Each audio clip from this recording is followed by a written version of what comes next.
देखते हैं अभाज्य युग्म। अभाज्य युग्म मतलब होता है अभाज्य संख्या का जोड़ा। युग्म का मतलब होता है जोड़ा। अब यहाँ ध्यान देना है, अभाज्य युग्म ऐसा होता है जिसमें अंतर हमेशा 2 का होता है। अभाज्य संख्या होगा लेकिन अंतर 2 का होगा। अब ऐसा क्वेश्चन हमेशा पूछता है एग्जाम में पहचानने के लिए। अब यहाँ ध्यान दें, जैसे निम्न में कौन सा भाज्य युग्म है, तो यहाँ पे हमको अंतर 2 का चाहिए। 2 संख्या हो, दोनों के बीच अंतर 2 का होना चाहिए। जैसे यदि 5 है तो अंतर 2 का या तो 3 होगा, नहीं तो 7 होगा। एक जोड़ा 3 5 बनेगा या एक जोड़ा 5 7 बनेगा, लेकिन दोनों अभाज्य होना चाहिए। अब यहाँ चेक कर लेते हैं, 5 और 11 इन दोनों में अंतर 2 नहीं है, मतलब यह ऑलरेडी नहीं हो सकता है। अब यहाँ 71 और 73 अंतर 2 है। अब यह चेक करेंगे कि यह अभाज्य है कि नहीं, तो यह कोई संख्या से कट नहीं रहा है और यह भी नहीं कटने वाला है, मतलब यह सही है। यही अभाज्य युग्म हुआ। अब 43 और 47 देख लेते हैं, तो इन दोनों में यह अभाज्य है लेकिन अंतर 2 का नहीं है। यहाँ देखेंगे तो यहाँ भी अभाज्य है लेकिन अंतर 2 का नहीं है, मतलब सही आंसर 71 और 73 ही होगा। अब देखते हैं कौन अभाज्य युग्म नहीं है, मतलब अभाज्य जोड़ा नहीं है। तो यहाँ देख रहे हैं कि यह जोड़ा खोजना था, यहाँ पे कह रहा है कि अभाज्य जोड़ा नहीं है। अब यहाँ देखते हैं 101 103 यह भी है, यहाँ पे भी है 191 193 यह भी अंतर 2 का है और यह भाज्य है। 71 73 अंतर 2 है, भाज्य है। अब यहाँ देख रहे हैं कि अंतर 2 है, 161 और 163 अंतर 2 है, लेकिन यह जो है कट रहा है। किससे कट रहा है, तो यह 7 से कट रहा है। 7 दूना 14 2 पर 1 21 17 21, मतलब यह किसी और संख्या से कट जा रहा है, तो यह जाकर अभाज्य युग्म नहीं है, क्योंकि जो दूसरे संख्या से कट जाए वह अभाज्य हो ही नहीं सकता है। अब देखते हैं सहअभाज्य। सहअभाज्य का मतलब होता है वैसा 2 संख्या जिसका महत्तम हमेशा 1 हो। तब इसमें पहचानने का संख्या तरीका याद रखना है, जब संख्या के लास्ट में वही 2 4 6 8 जो बताया जाता है 2 4 6 8 या 0 रहे, तो यह संख्या कभी भी इसका जो महत्तम निकालेंगे वह 1 नहीं हो सकता है। तो यहाँ ध्यान रखते हैं, यह कोई संख्या कट जाए, जैसे 0 0 है तो यह 10 से कट जाएगा। यहाँ 4 और 2 है तो यह 2 से कट जाएगा, 2 से दोनों कट रहा है। यहाँ भी 2 से दोनों कट रहा है, लेकिन यह एक जो संख्या है यह 2 से नहीं कटेगा, दोनों अलग है, दोनों विषम संख्या है, मतलब इसका महत्तम 1 होगा, इसलिए यह सहअभाज्य संख्या होगा। ऐसा क्वेश्चन हमेशा एग्जाम में पूछा जाता है। सहअभाज्य का मतलब कि वैसा 2 संख्या जिसका महत्तम हमेशा 1 हो।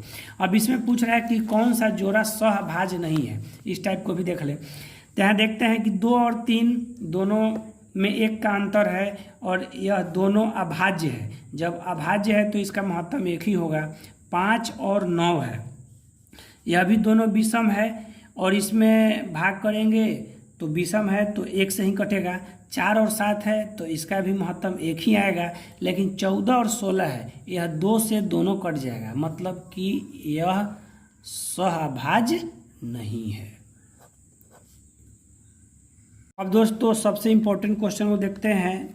जब भी क्वेश्चन दिया रहे उसमें अभाज्य, गुणनखंड, भाजक, कुल भाजक, शुद्ध भाजक निकालना हो तो इसका तरीका है, सबसे पहले जो क्वेश्चन दिया रहे उसका फैक्टर निकाल लेते हैं। यहाँ 2000 दिया है तो इसको फैक्टर निकाल देंगे तो यह 1000 हुआ। 2 से करेंगे तो 500 हुआ, फिर 2 से करेंगे 250 होगा, फिर 2 से करेंगे 125, फिर 5 से करेंगे 25 और फिर 5 से करेंगे 5। अब यहाँ चेक करेंगे कि कुल 2 है कितना, तो 1 2 3 4, 2 हो गया 4 और 5 हुआ 3, तो गुने 5 के पावर 3 कर देंगे। अब इसमें देखते हैं अभाज्य गुणनखंड कह रहा है क्वेश्चन में, तो ध्यान देना है दोस्तों, जब भी अभाज्य गुणनखंड कहे तो पावर को जोड़ देते हैं। तो ये पावर जोड़ेंगे तो कितना हुआ, 4 और 3 7, यह हो गया आंसर 7। अब कह रहा है अभाज्य भाजक, तो जब भी अभाज्य भाजक पूछे तो इसका मतलब होता है कि बेस कितने प्रकार का है, तो बेस हुआ 1 2 और एक ई, यानी एक यह और एक यह कुल मिला के कितना हुआ 2। तो इसका अभाज्य भाजक 2 हुआ। अब कह रहा है कुल भाजक। तो दोस्तों जब भी कुल भाजक पूछे तो उसके लिए तरीका है कि पावर में 1 बढ़ा देते हैं, मतलब जो 4 है इसको हम 1 बढ़ा देंगे तो यह हुआ 5, और यहाँ 3 है तो 1 बढ़ा देंगे तो हुआ 4, और दोनों को गुना कर देंगे तो 5 का 20, यानी इसका कुल भाजक हुआ 20। अब शुद्ध भाजक, जब शुद्ध भाजक दोस्तों पूछे तो कुल भाजक से 2 घटा देते हैं, तो 20 - 2 बराबर 18। टाइप का दूसरा क्वेश्चन देखते हैं। जो संख्या गुणनखंड में दिया हुआ है इसको अभाज्य गुणनखंड में सबसे पहले तोड़ देते हैं। जब अभाज्य गुणनखंड में इसको हम तोड़ेंगे तो यहाँ पे 4 के पावर 10 को लिख सकते हैं, 2 के पावर 2 पावर 10 दिया हुआ है, 7 के पावर 3 पहले से दिया हुआ है, 16 को कर सकते हैं 2 के पावर 4 के पावर 2 इंटू 11 दिया हुआ है, इसके पावर 1 छिपा हुआ है, 10 को कर सकते हैं 2 गुने 5 के पावर 2। अब ध्यान देना है दोस्तों, इसमें 2 को कर सकते हैं 10 दूना का 20, 7 ऑलरेडी 3 दिया हुआ है, यह हो गया 2 के पावर 8, यहाँ पे 11 का 11 रह जाएगा, यहाँ पे 2 गुने 5 के पावर 2 है, मतलब 2 के पावर 2 हुआ और 5 के भी पावर 2 हुआ। अब इसको ध्यान देंगे हम, 2 जितना है सबको एक साथ ऐड कर देंगे तो 20 8 28 और 2 30, 2 के पावर 30 हुआ।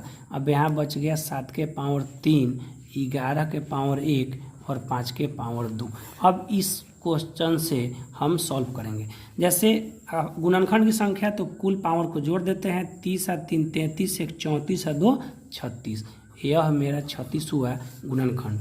अभाज्य भाजक तो कितने प्रकार का है, तो 1 2 3 और 4, यह हुआ कुल 4। कुल भाजक तो सभी पावर में 1 ज़्यादा कर देते हैं, तो 30 है 1 31 हुआ, 3 1 4 हुआ, 1 1 2 हुआ, 2 और 1 3 हुआ। कुल को गुना करेंगे तो यह हो गया 744।